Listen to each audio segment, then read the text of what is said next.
Act 3, Scene 1 begins with Rosencrantz and Guildenstern reporting on their findings with regards to Hamlet and his puzzling behavior. They report that Hamlet was elusive and aloof. They really didn't find out a thing.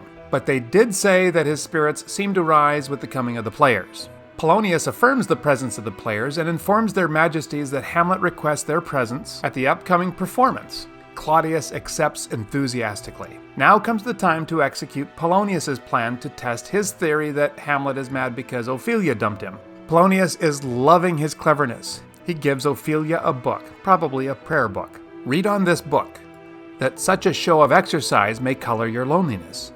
We are oft to blame in this. 'Tis too much proved that with devotion's visage and pious action we do sugar o'er the devil himself. The book is supposed to provide an innocent explanation for Ophelia sitting around alone. And then Polonius speaks one of his rare smart things. Don't we sometimes do the work of the devil under the appearance of holiness? Polonius's comment has struck a chord with Claudius. Claudius says this in an aside, "Oh, 'tis too true. How smart a lash that speech doth give my conscience. The harlot's cheek, beautied with the plastering art, is not more ugly than the thing that helps it, than is my deed to my most painted word. Oh, heavy burthen." So now we know that Claudius actually did it. He admits his guilt with a simile. He's like a woman who covers up her true self with makeup. And he admits to the heavy guilt he's living with. All the pieces for the trap are now set. The bait is reading her devotions, and the lawful espials have bestowed themselves, seeing unseen. Hamlet walks out and delivers the most famous of Shakespeare's soliloquies. To be or not to be, that is the question. Whether 'tis nobler in the mind to suffer the slings and arrows of outrageous fortune, or to take arms against a sea of troubles and by opposing end them. So Hamlet is contemplating suicide. Some people are puzzled by this because the last time that we were with Hamlet, he had this whole plan to expose Claudius's guilt with this play. What happened to that enthusiasm? The question is it better to kill yourself than it is to attack the sea with a sword? This is an image of futility. So Hamlet starts with the arguments in favor of ending it all. To die, to sleep, no more, and by a sleep to say we end the heartache and the 1,000 natural shocks that flesh is heir to, 'tis a consummation devoutly to be wished. Then while he speaks, he discovers the rub, the major argument against suicide. To die, to sleep perchance to dream. Aye, there's the rub. For in that sleep of death what dreams may come when we have shuffled off this mortal coil must give us pause. Sleep is a metaphor for death here. To die is just to sleep permanently. But with sleep comes dreams and nightmares. And what will we dream when we are dead?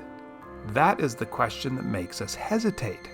There's the respect that makes calamity of so long life. For who would bear the whips and scorns of time, the oppressor's wrongs, the proud man's contumely, the pangs of despised love, the law's delay, the insolence of office, and the spurns that patient merit of the unworthy takes, when he himself might his quietus make with a bare bodkin?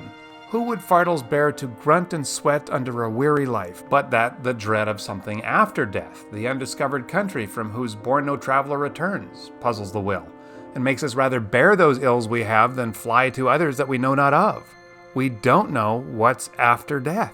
That's the thing that makes us put up with so much hardship in our lives. Hamlet lists a whole bunch of things that make life suck, and we could all end them with a little blade, a bare bodkin. But we don't. According to Hamlet, we put up with a long and miserable life because we are fearful about what comes after, the undiscovered country. Thus, conscience does make cowards of us all, and thus the native hue of resolution is sicklied o'er with the pale cast of thought, and enterprise of great pith and moment with this regard their currents turn awry, and lose the name of action. Soft you now, the fair Ophelia. Nymph in thy orisons be all my sins remembered.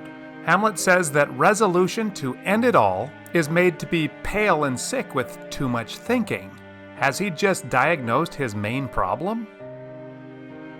And then he notices Ophelia. They almost have a beautiful moment together. She seems to have her own agenda. She wants to return some gifts or letters to Hamlet that he gave her when they were on better terms. Hamlet denies giving her anything, and he also sort of says that he loved her and also that he never did. Hamlet accuses her of being dishonest. And then he says, "Get thee to a nunnery. Why wouldst thou be a breeder of sinners? I am myself indifferent honest, but yet I could accuse me of such things that it were better my mother had not borne me. I am very proud, revengeful, ambitious, with more offenses at my beck than I have thoughts to put them in, imagination to give them shape, or time to act them in. What should such fellows as I do crawling between earth and heaven? We are errant knaves all. Believe none of us. Go thy ways to a nunnery. Hamlet isn't really any of these things. Anyway, they appear on the brink of some honesty with each other. Hamlet tells her to go into a nunnery because there she will be safe from all these men, including himself, which are using her and putting her into perilous positions. Then Hamlet realizes what's going on. This meeting is a setup and they are being spied on.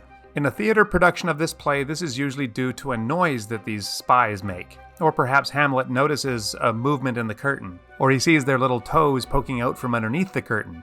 He asks her where her father is. She says he's at home. Hamlet knows exactly where he is. Hamlet kind of loses it. Is he actually losing it, or is he acting insane, as is expected of him, or a little of both? Hamlet says, "Get thee to a nunnery" 3 more times. But he doesn't mean that literally anymore. A nunnery was, in those days, a slang term for brothel. She's being used by men for their purposes. After Hamlet finishes his ranting, he leaves, and Claudius expresses his conclusions from what he has observed. Love, his affections do not that way tend, nor what he spoke, though it lacked form a little, was not like madness. There's something in his soul, o'er which his melancholy sits on brood. And I do doubt that the hatch and the disclose will be some danger, for which to prevent, I have in quick determination thus set it down, he shall with speed to England, for the demand of our neglected tribute. Happily the seas and countries different with variable objects shall expel this something settled matter in his heart, whereon his brain still beating puts him thus from fashion of himself. What think you on't? Claudius says that it is clear to him that Hamlet is not suffering from the effects of unrequited love. There's something else, and I think we are to suppose that this worries the guilty king. He also informs us that he has had enough of all this and he's going to get Hamlet out of the country, make him go to England to demand some neglected tribute. Perhaps, he says, this trip will purge him of his problems. But Polonius doesn't want to drop his theory. It shall do well, but yet do I believe the origin and commencement of his grief sprung from neglected love. My lord, do as you please, but if you hold it fit, after the play, let his queen mother all alone entreat him to show his grief. Let her be round with him, and I'll be placed, so please you, in the ear of all their conference. If she find him not, to England send him, or confine him where your wisdom best shall think. Polonius suggests that Gertrude should take a run at him, and he, Polonius, will hide and listen in. If that doesn't reveal any confirmation of his neglected love theory, then send him off to England. This scene ends with, "It shall be so. Madness and great ones must not unwatched go." Okay, so that will come after the play. Let's see the play and what happens after that scene that Hamlet has written that is acted out before the king. That's the next scene. Thank you, and we will see you there.